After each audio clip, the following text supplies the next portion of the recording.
I have two ribeyes that are 2.67 pounds. So they are great big ribeyes. They are pretty ribeyes, and it's a new Texas ranch for you. They're up there in southern Coleman County, guys. They are some very, very nice people. Kingdom Sake Beef.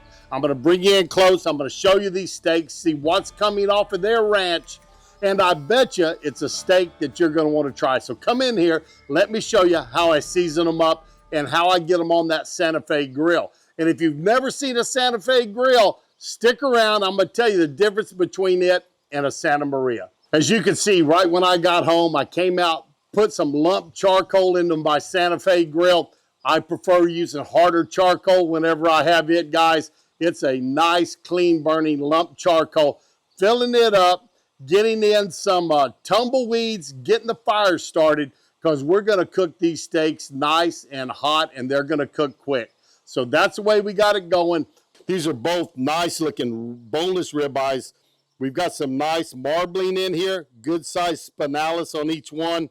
That is the primo. That's the primo cut on the whole cow right there, folks. If you wanted to clean this tail up some, you could. I'm not going to do that, but these look very, very nice. I was talking to Sydney. These are a little bigger than they're shipping out. They're trying to get them right at 32 ounces. Two 16-ounce steaks will want to be going out. These actually were 2.67 pounds. So they're great big steaks, and we're putting a little Uncle Steve shake on it. SPG, salt, pepper, garlic. And, folks, that's what I want on there today, because I don't want to mask the flavor of this meat. I want to be able to taste the meat, see what it tastes like, and see how these steaks out of Coleman County, Texas, are turning out.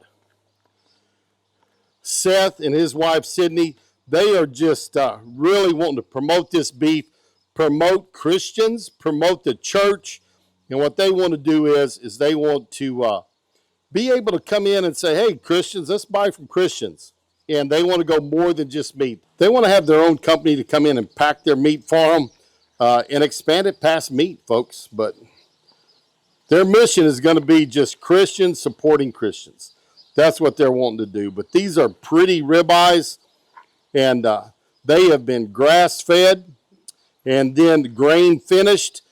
And I tell you what, guys, they were hung for 28 days before being processed. So they are aged for 28 days. So I expect this to be some great, great beef. I'm going to let this sweat out a little bit, and we're going to get them on that Santa Fe grill. And don't forget, I'm going to tell you the difference between a Santa Fe and a Santa Maria grill before this video is over.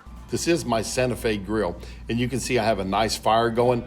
It is good and hot, probably in that 500-degree range. You're going to drop my beautiful ribeyes on there that we got from Kingdom Sake Beef. Let them go for 2 minutes. That first 2 minutes is up. You'll see the flip. Got some beautiful grill marks on there. I love grill marks on my steaks. These are cooking up very well and hot. The great thing about this grill is you can always pick it up and raise it up if you need it to be cooler.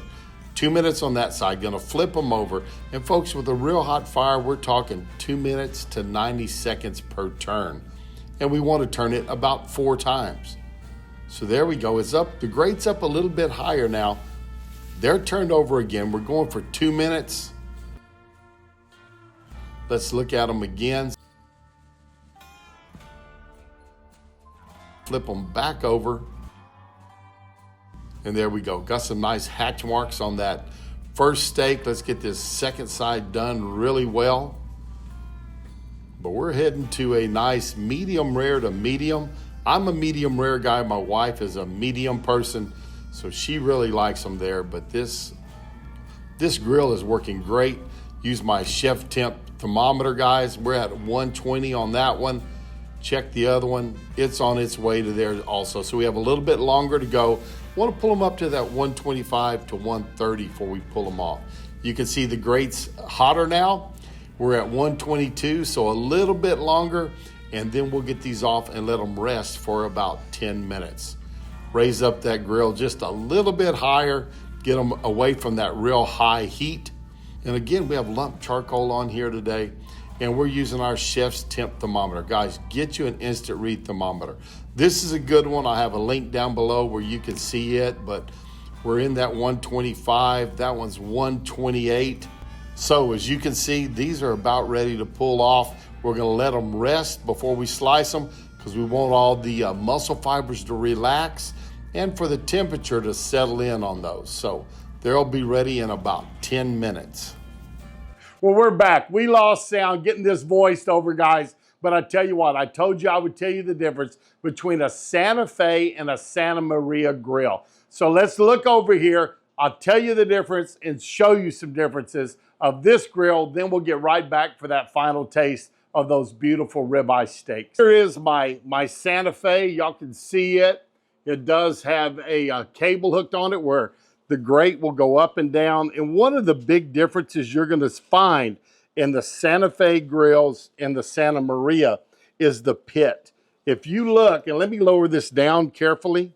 Hopefully you can see down in here good, but folks, that is the inside all the way down. I've lowered it. In this particular one, I have a brick that's a clean out. In this corner, what you can do is I can pull out a brick and I can wash everything out.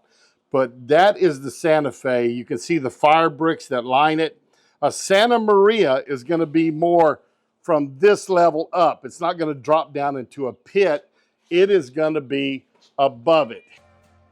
These steaks have been resting about 10 minutes. There's the spinalis, guys. That's the part you want to eat. I believe the best part on the entire cow. But let's slice these open and see how they look.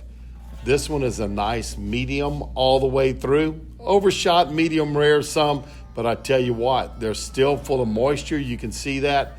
And they are a beautiful, beautiful looking ribeye there. Let's slice the other one open and check it out and see what we think about it.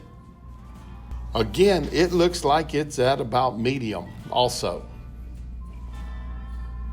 Here you go. As you can see, we're slicing up this beautiful ribeye.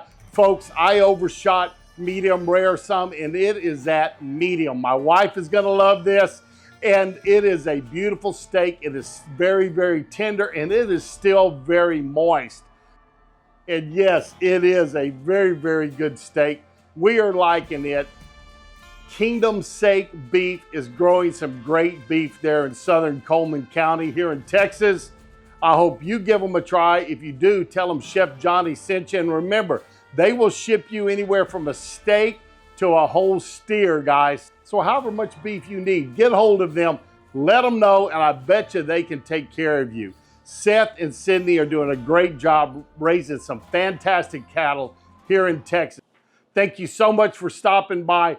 The steak was great. Sorry for the sound problems, but guys, this is a great steak from some very, very nice people that are trying to market their own beef. So go to kingdomsakebeef.com. Tell them Chef Johnny sent you. Also remember to check out Uncle Steve's Shake. That SPG is my favorite, his All-American SPG. And also remember to check out Chef Temp temperature gauges. Chef Temp has got some fantastic products that you'll want to check out. So there'll be a link below for all of those. Check those out. And remember to like, subscribe, and share. I always do appreciate that, and I appreciate y'all for watching very, very much. Thanks for stopping by Texas-style barbecue and cuisine. We're going to see all y'all down the road. So long, everybody. How them boys put food away beats all I've ever seen.